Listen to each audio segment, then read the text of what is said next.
Hello everybody. Welcome back to I guess this will turn out to be the first video on this channel. Now, as you guys probably have already realized, there is now bees in vanilla Minecraft. Now, this is a snapshot, so there is a few bugs still. For example, the bee hives doesn't actually work at the moment. However, the bees' nests do. Yes, I am locked inside. This is the bee here. If I go into survival, there we go. This is a test world. If I hit that one, it'll sting. The stinger disappears. It gives me 10 seconds of poison. The others will get pissed off. In about a minute, it'll die. So, let's just get out of here. You're probably asking, why am I... Oh, that was a little bit wrong. There we go. Why am I in this now, taking on the bees? The answer is right over here. The first thing I thought of was, how can I automate this? Fully and utterly. I've seen 4 different designs on YouTube so far, but I have yet to find this particular one. Let me see. First and foremost, this is the most efficient setup for it. Here is the general design. You can probably build it just by looking at it, so I'll do that so you can take a picture. I'm also going to go through and show you exactly how to build it. But this one is relatively useful, although there is a bug with bees' nests, which means this dispenser can theoretically do anything on this, even when the honey level is at 0. I'm assuming that'll be fixed in coming updates, so that's not a big problem. This should be fully functioning. This observer here detects the block state of this. It does change textures once the honey is filled up. The only thing I've noticed is that it also detects whenever a bee goes inside of it. That could probably be used for something in the long run. Which means about 5 times at least it's gonna activate this, as it stands at the moment. But it is very, very compact. It works. It does the job. Now, there is no bees in here. But if I... Oh, that's not what I wanted.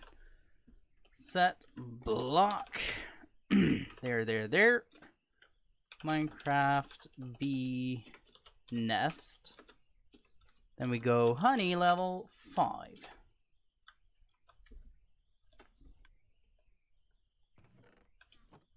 Oh yeah, true. I didn't have anything in there. Honey level 4 then. Then we'll do a 5. Yeah, as you see, it grabbed the honey out of it, no problems. I have experimented around with a few methods. For example, if I enable chunk borders, the bees, they track for, or look for a hive within the chunk it's in. So if you can't have an array of them and expect every single one to be active, because that's not going to happen. You're going to have a loss in that. So you could do something similar to this, potentially, where you build that system there up with the beehives right in the corners like that. That is fully possible. That works. The only negative is that you're going to have a fair bit of loss. Well, unless you set up, for example, a hopper minecart system to pick everything up. I just made something very crude for that particular one. The design I found that so far works the best is this one.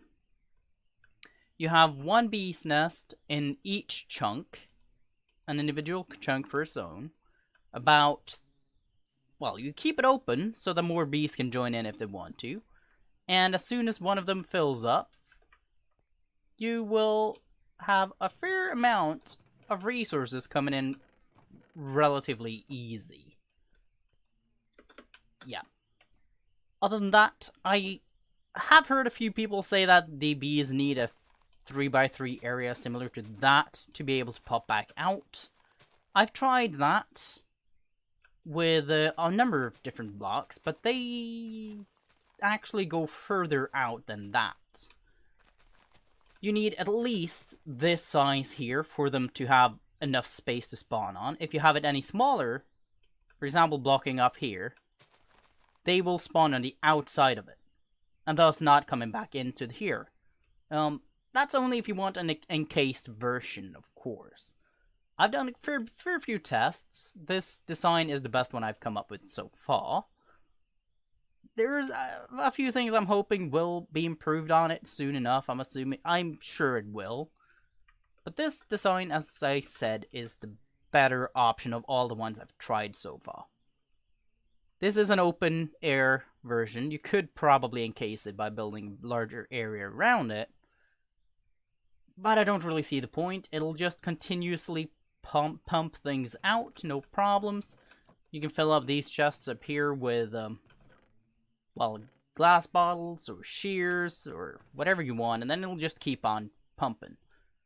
Fortunately, the glass bottle ones are easy enough. You just need to connect up a witch farm and you get infinite glass bottles for these particular ones. You don't really need that many honeycombs anyway, since the only things you can actually make with them is the bees' nests that currently are not working.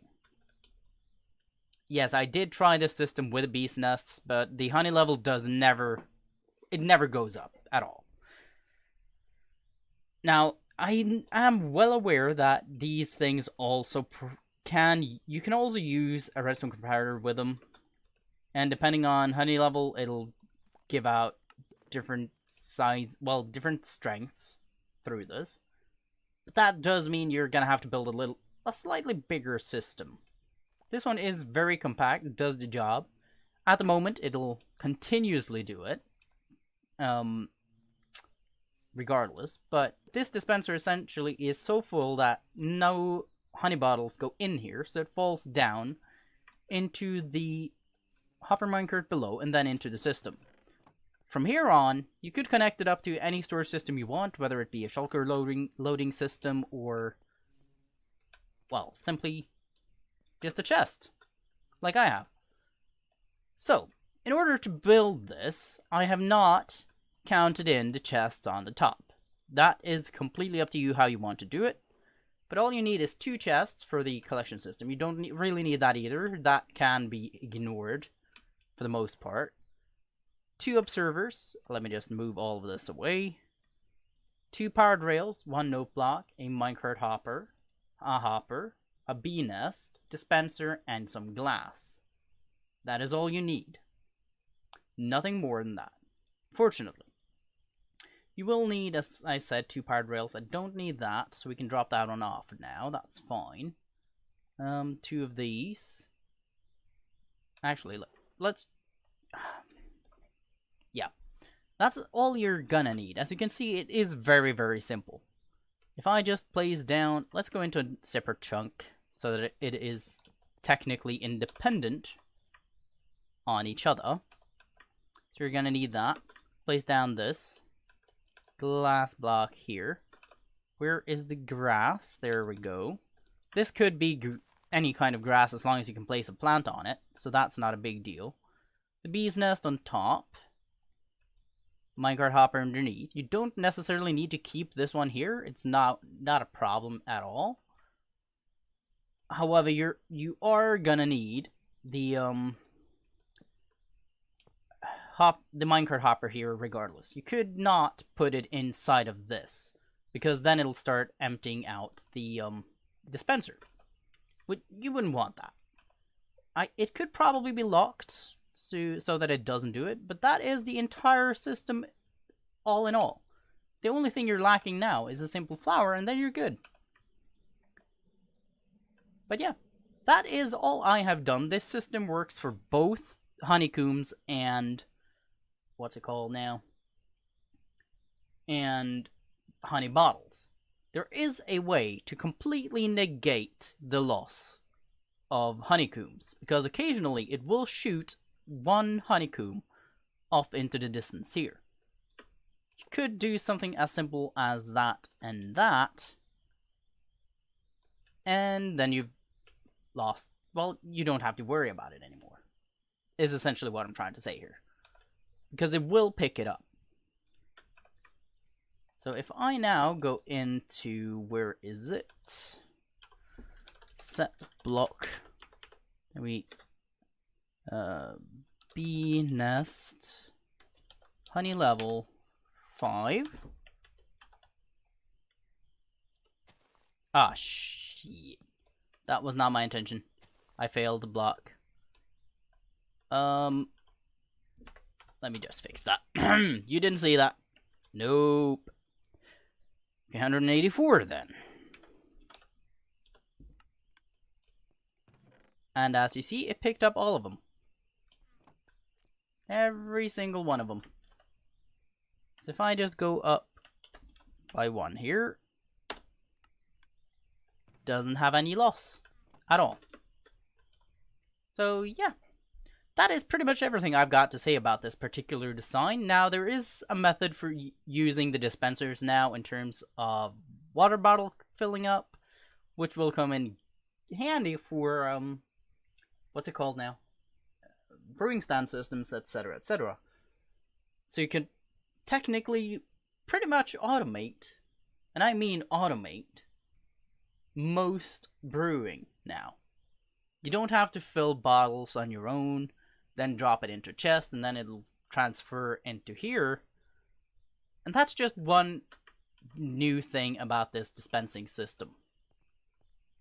And I really, really like it. I quite enjoy the fact that they decided to add these flying potatoes into the game. I like how they are breedable and essentially your friends. Unless you hit them. But I mean, look at this. And suddenly we have a little baby. Woo! Yeah, they're also leadable, so that's not a big deal. One thing I need to mention though, from a redstone perspective, the bees' nests and beehives are not movable entities. You cannot move them with a piston.